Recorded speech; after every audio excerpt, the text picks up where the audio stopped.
I 32F grew up poor, not starving, but constantly aware of every penny. My childhood was defined by two things: the suffocating expectations of my uncle, who became my legal guardian after my parents died, and the absolute, reckless freedom I shared with my two best friends, Alex, 32M, and Maya, 32F. We were inseparable. We dreamt up 1,000 ways to escape our dusty, dead-end town, but only one dream ever had a real chance: my grandmother's house. My grandmother, bless her soul, was the only family who ever saw me. She knew how much I hated living with my Uncle Robert and Aunt Eleanor. Uncle Robert, a man whose ambition vastly outstripped his abilities, always saw me as a liability, a drain on his finances and his reputation. Aunt Eleanor was just silently exhausted. When I was 19, just about to start college on a half-scholarship, my grandmother passed away. She left me her house, a small, two-bedroom bungalow near the university campus.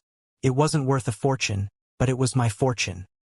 My security, my escape route, and the only thing I truly owned. The will was ironclad, but Robert wasn't a man who let something so valuable simply slip away.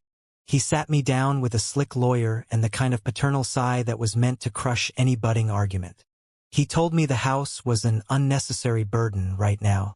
It needs a lot of work, sweetie. Property taxes are high. Let Uncle Robert handle it.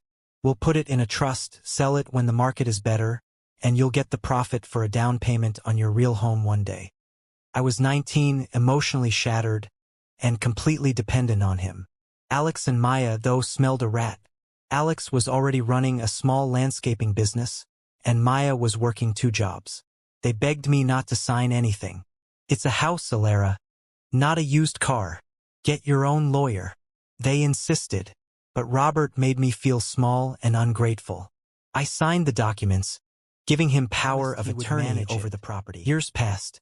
I worked myself raw in college and barely spoke to Robert, focusing on my career.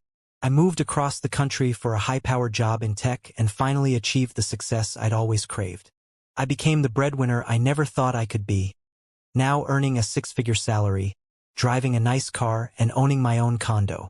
I sent Christmas cards, but that was the extent of my contact with Robert. The grandmother's house was just a phantom memory of a lost chance. Meanwhile, Alex and Maya stayed in the old town. They were trying to launch a joint business, a small, independent coffee shop and artisan bakery. They poured everything they had into it. Robert, of course, was always telling me how they were struggling, how they were never going to make it. Then came the call. 2 weeks ago, Maya called me, her voice trembling.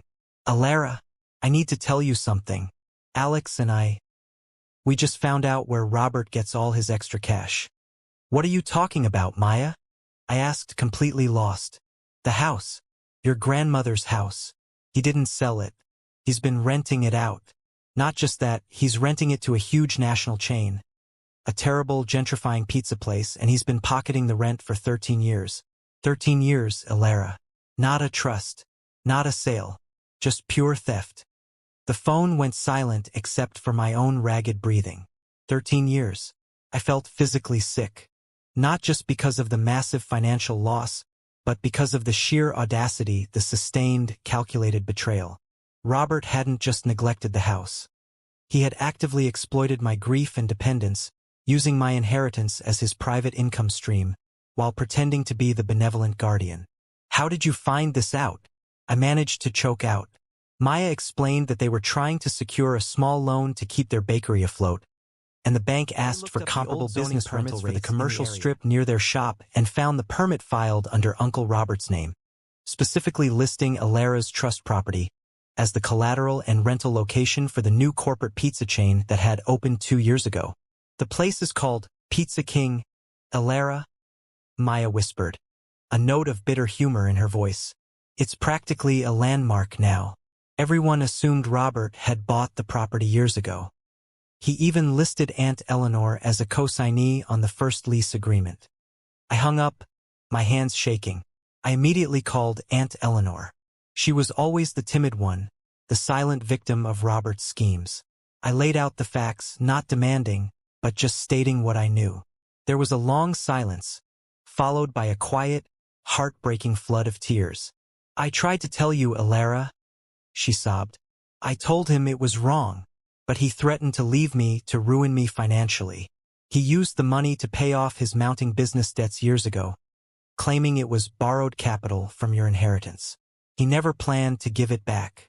That house, it's been his safety net. He uses every cent to prop up his failing investment schemes." I calculated quickly. 13 years of commercial rent in that developing area, compounded with interest, was easily over $600,000. It was the cost of a luxury home, and it had been stolen from me by the man who was supposed to protect me. I flew back home the next day. The reunion with Maya and Alex was somber. They were struggling badly. Their small bakery was barely making rent, and they were facing eviction. The irony wasn't lost on me. I was financially secure because of the career I built despite Robert, while they were on the brink of losing their livelihood, fighting against the kind of systemic corporate power Robert had just aligned himself with. I hired the sharpest property lawyer I could find. Fraud, breach of fiduciary duty, and conversion of property. Robert was blindsided. He had assumed I was still the naive, dependent college student. He called me screaming. He started with the familiar tone of superiority, then shifted to pleading. "Alara, we're family. You have so much. Don't you think I deserve a small percentage for managing it all those years? You can't ruin me. This is my retirement." His final move was a pathetic attempt at blackmail. "If you file this lawsuit, I will go public. I will tell the whole town that you abandoned me and your Aunt Eleanor. I'll make sure everyone knows you're a selfish, heartless snake who sues her own family for every last dime. Even as your friends Alex and Maya are failing right next door." It was a transparent threat. He knew how much I valued my reputation and how protective I was of Alex and Maya. I hung up and told my lawyer, "File it. I want the house back, and I want every cent of rent he ever stole with interest. And when we win, I have an idea for the house." The lawsuit dropped like a bomb. Robert immediately tried to leverage his threats. He started posting cryptic, victim-blaming messages on social media, claiming I was attacking the people who raised me and that my success had turned me cold. But his lies quickly crumbled under the weight of the evidence we presented. Years of commercial lease agreements, bank records showing the rent payments going directly into his personal, high-interest account, and Aunt Eleanor's deposition detailing his coercion. Aunt Eleanor, bless her quiet strength, ended up being our star witness. Facing Robert's financial ruin was terrifying for her, but she was more afraid of living the rest of her life as his accomplice. She moved in with a relative temporarily, completely cutting off Robert. The trial lasted a brutal few weeks. Robert was arrogant, manipulative, and ultimately unable to explain a pattern of exploitation. I won on every count. Robert was ordered to pay me the full calculated amount of the stolen rent, plus damages, totaling nearly $720,000. He was also stripped of all rights to the property. He was ruined. He had to sell off every asset, including his own small business, to cover the judgment. But the real victory wasn't the money. It was what I did next.